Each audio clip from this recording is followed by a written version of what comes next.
Good morning, everyone. It is your girl, Stephanie McDaniel here. Just wanted to come and give you some encouragement today.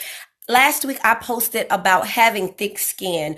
I wanted to tell you that you have to develop thick skin in order to do anything that God has called you to do, because there will be naysayers. There will be people who will have opinions about what you're doing and how you're supposed to do it. The key to doing and following through with everything God has told you to do is doing it out of passion and out of purpose. All too often, we will do things for likes, for attention, because we want someone to validate who we are. But you see, the difference is that so when you're doing things for likes and for validation, the minute you get any type of criticism, whether constructive or just nasty criticism, you will fall off. You will begin to stop doing the thing that God told you to do, or at least you thought God told you to do. But when you are operating in passion and purpose, nothing that anyone has to say will stop you. You won't care if your likes on social media are 6 or 600, because you will keep going. You will be propelled into what it is you're supposed to be doing. You will have developed momentum. For those of you who are Bible readers like myself, if you know anything about the story of David and Goliath, you know that David had to encounter some struggles, some obstacles, some criticism just en route to getting to Goliath. If you know anything about the story, David had a brother who tried to belittle him when he got on the battlefield. He tried to remind David of who he was not. He tried to belittle David by saying, "Oh, David, you're just here for attention.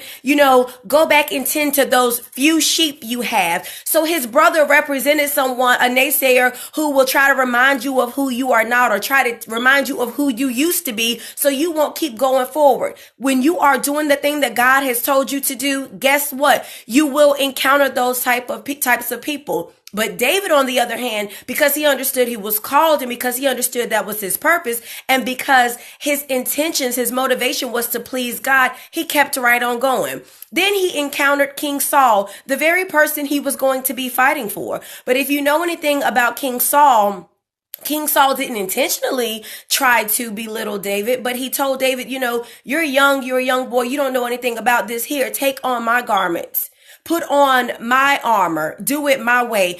And in doing the thing that God called you to do, guess what? You're going to encounter some King Sauls. You're going to encounter people who will tell you to do it their way, who will tell you this is the only way, this is the map to do it, and this is the only way you will get the thing that God has called you to do done. And if you aren't secure with who you are, if you aren't operating in passion, if you aren't operating in purpose and doing things with the right motives, guess what? King Saul will stop you.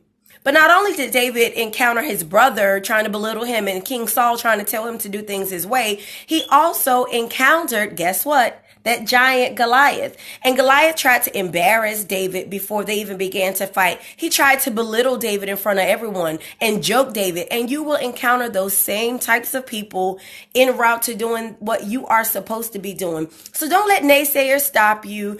Go in fighting with purpose and passion. Do it with the right motivation, and I promise you, you will come out victorious. So I just wanted to encourage you today. I hope this helps someone. Have a good one.